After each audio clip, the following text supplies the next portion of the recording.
আসসালামু আলাইকুম। আশা করি আপনারা ভালো আছেন। আল্লাহর রহমতে আপনাদের দোয়ায় আমিও ভালো আছি। ঘুম থেকে উঠে গিয়েছিলাম। আজকে যেহেতু বাড়ির ছাদ ঢালাই, আলহামদুলিল্লাহ বাড়ি বানানোর বাস্তবায়নের একটি ধাপ আগিয়ে গেল। তো আপনারা দেখতেই পারছেন উপরে হচ্ছে ছাদ ঢালাই দিচ্ছে। তো বাইরে এখানে মেশিন নিয়ে আসছে। তো এই মেশিনের হচ্ছে মজার ব্যাপার হচ্ছে কিভাবে মাখাতে হয়, মানে সেটার একটা সিস্টেম আছে। যাই হোক, এই যে লিজাম হচ্ছে সর্দারের কাজ করতেছে, মানে কয়টা সিমেন্ট, কয়টা বালি এবং কয়টা কি গেল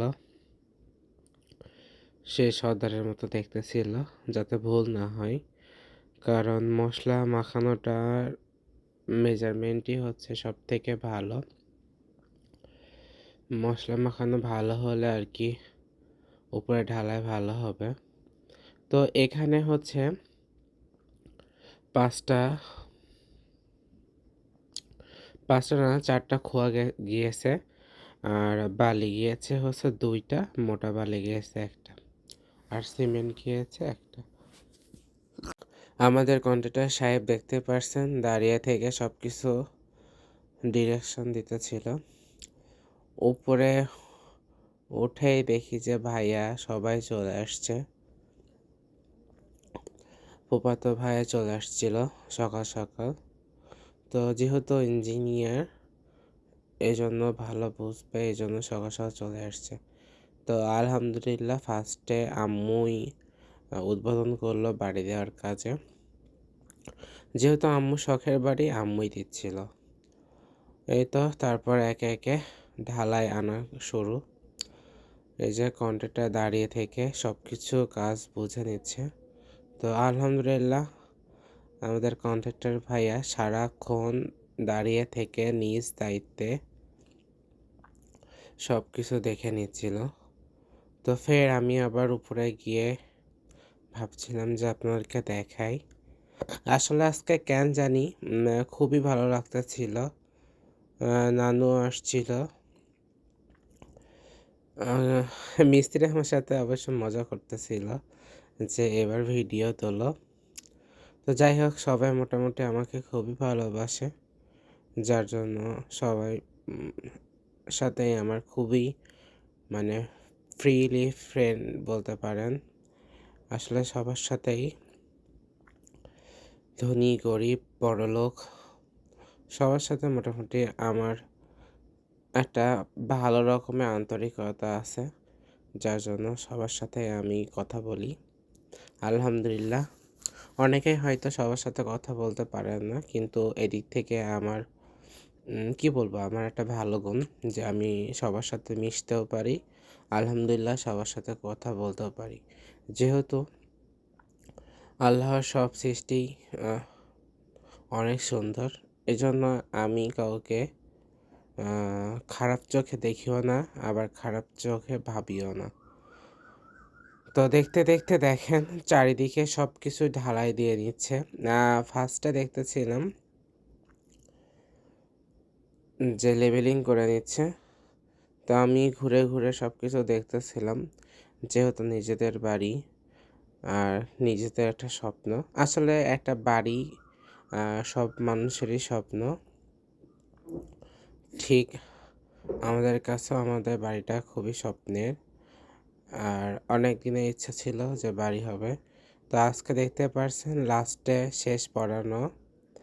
তো তাদেরকে বলছি যে তোমরা সবাই ঈদে বাসায় বেড়াতে আসিও। তো তারাও বলছিল যে স্যার আপনিও যায়েন। তো আমি বলতেছিলাম যে ইনশাল্লাহ তোমরা আসিও, সময় পেলে তোমাদের সাথে যাব। তো এইদিকে আমার পড়ানো শেষ করে বাইরে এসে দেখি যে খালু চলে আসছে। তো খালু অনেকক্ষণই ছিল এখানে, আসলে সব কিছু বুঝে নিচ্ছিল কাজ। নিচে দাঁড়িয়ে থেকে গল্প করতেছিল আম্মুর সাথে। এই যে বেলাল ভাইয়াও আসছিল, তো দেখা করে চলে যাচ্ছে বাসার দিকে। তো আলহামদুলিল্লাহ দেখেন উপরে অনেকখানি কাজ প্রায় হয়ে গেছে, মানে ছাদ ঢালাইয়ের কাজ দৃশ্যমান। তো ছাদটা মোটামুটি আমাদের ছাদটা বড়ই, প্রায় 1650 ফিটের মতো আছে। তো আবার বাইরে চলে আসলাম। আসলে একটা জিনিস আমার কাছে খুবই ভালো লেগেছে, এই গরমে এই রোদের মধ্যে আসলে যারা দেখতে পারছেন লেবাররা আছে, এদের মধ্যে 7-8 জন হচ্ছে রোজা রেখে কাজ করতেছিল। তো এটা দেখে আমার কাছে খুব ভালো লেগেছে। তো ঈদের আগেই প্রত্যেকবারের মতো এবারও বাসাতে মাংস চলে আসছে, যেহেতু এবার একদিন আগেই গরু জবাই করছে। তো মাংস এই যে রোজার দিনে মানে রোজার ঈদে আমাদের প্রত্যেকবার সমিতি থাকে, মানে মাংসের সমিতি। আপনাদের কারো এলাকায় যদি এখনও হয়ে থাকে বা করেন, বা কেউ যদি করে থাকেন তাহলে অবশ্যই কমেন্টে জানাবেন। আমরা প্রত্যেক মাসে একটা নির্দিষ্ট পরিমাণ টাকা জমা দেই। সেই টাকাটা 11 মাস কিংবা 10 মাস হওয়ার পরে আরও 1 মাস ধরে 12 মাসে একটা সমিতি করা হয় মাংসের। তো সেই টাকা থেকেই একটা মোটা অঙ্কের মাংস পাওয়া যায় বছর শেষে। তো সেটাই করা হয়, কিন্তু দুর্ভাগ্যবশত এবছর করা হয় নাই। তো আলহামদুলিল্লাহ তারপরও আব্বু হচ্ছে 6 কেজির কথা বলেছিল, যে সমিতি থেকে যতটুকু মাংস পাবে ঠিক ততটুকু পরিমাণ আব্বু 1 বছরের টাকা একবারে দিয়েছিল। কারণ এভাবে নিলে আর কি মাংসটা আপনারা দেখতে পাচ্ছেন খুবই খুবই ভালো হয়। আসলে গরু মিক্সচার করে সব কিছু পাওয়া যায়, খেতে কুরবানির মাংসের মতোই লাগে। তো আপনারা দেখতে পাচ্ছেন মাংসগুলো কতটা মানে ভালো ছিল আর কি। তো তারপরে এই যে ছাদ ঢালা কমপ্লিট আলহামদুলিল্লাহ। লাস্টে উপরে দেখতেছিলাম যে কেমন হয়েছে। তো আলহামদুলিল্লাহ ছাদ ঢালাটা অনেক সুন্দর হয়েছে। তারপরে রেডি হয়ে গেলাম। তো রেডি হয়ে এখন ফুপুর বাসায় যাচ্ছি, মানে যে ফুফাতো ভাই চঞ্চল ভাই আমাদের বাসায় এসেছিল।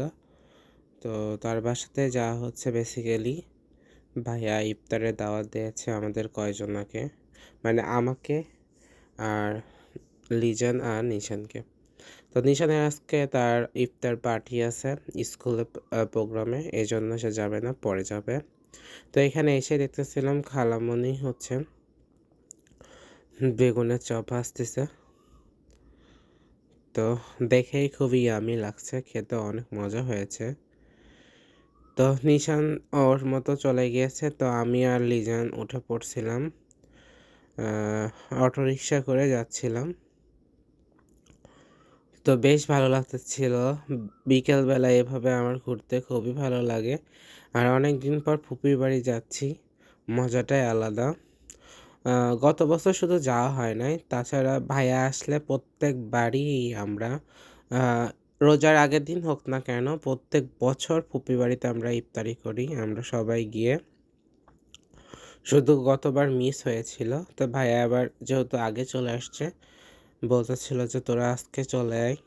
আমি বললাম যে ঠিক আছে আজকেই যাই, তাছাড়া ঈদের আগের দিন গেলে কোনো কাজ টাজ হয় না, বাসাতে কিছু কাজ থাকে। তো এই যে দেখতে দেখতে ফুপির বাসায় চলে আসলাম। এই যে আমি আর লিজান, যেহেতু নিশান পরে আসবে এই জন্য। এসে দেখি যে জায়ান বসেছিল। তো জায়ান যেহেতু ছোট্ট মানুষ, তার পছন্দের চিপস, জেমস আর কিছু স্ন্যাক্স আইটেম নিয়েছিলাম। সে অনেক খুশি হয়েছে।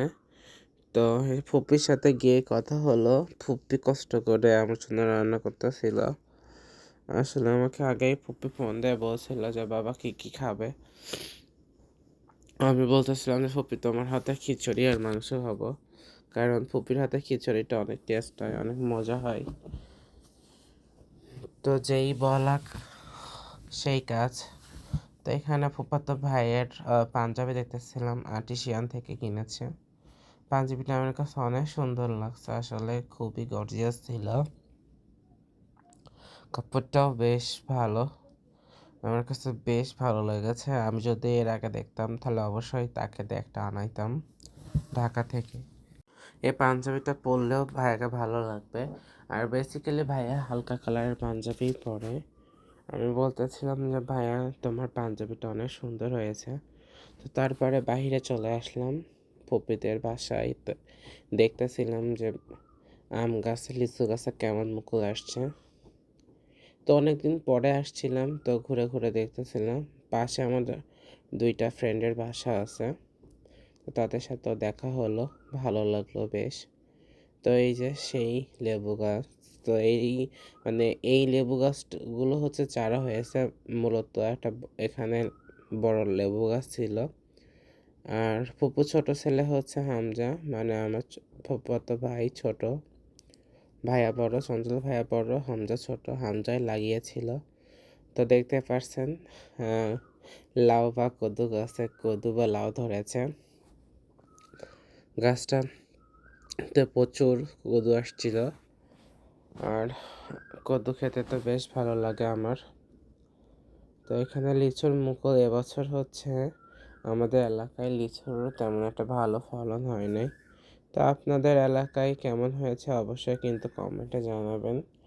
তো ভাইয়া মেহগনি গাছ দেখাতে ছিল আর বলতেছিল যে দেখছিস আমাদের বাসায় কতগুলো মোটা মোটা মেহগনি গাছ আছে।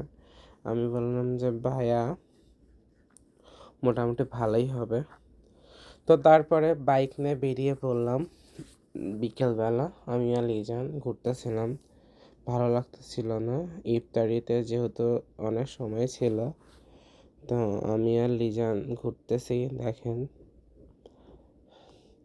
বেশ দুষ্টুমি করতেছিলাম দুইজনা বাইরে ঘোরার সময়। তো তারপরে যে ইফতারির সময় হয়ে গেল, ইফতারি করতে চলে আসছি। দেখতে পাচ্ছেন কত রকমের আইটেম করছে ভাইয়ারা। তো প্রত্যেক বছরই করে এভাবে। অনেক রকম ফলমূল ছিল, ভাজা পোড়া ছিল, আর ছোলা বুট ছিল। তো যাই হোক, ফুপির আজকে অনেক কষ্ট হয়ে গেছে। ফুপি যদি আমার ভিডিওটা দেখে থাকে তাহলে ফুপি তোমাকে অনেক অনেক ধন্যবাদ, এত সুন্দর করে এত আয়োজন করে আমাদের খাওয়ানোর জন্য। প্রত্যেক বছরই করে যেহেতু। আর ফুপি অনেক ভালোবাসে। এখানে হচ্ছে ডাবের পানি খাবো আর কি। ডাবের পানি খেতে বেশ ভালো লাগে। তো আজকের মতো ভিডিওটা এই পর্যন্তই। আর আমার ভিডিওটা অবশ্যই লাইক কমেন্ট শেয়ার করতে ভুলবেন না।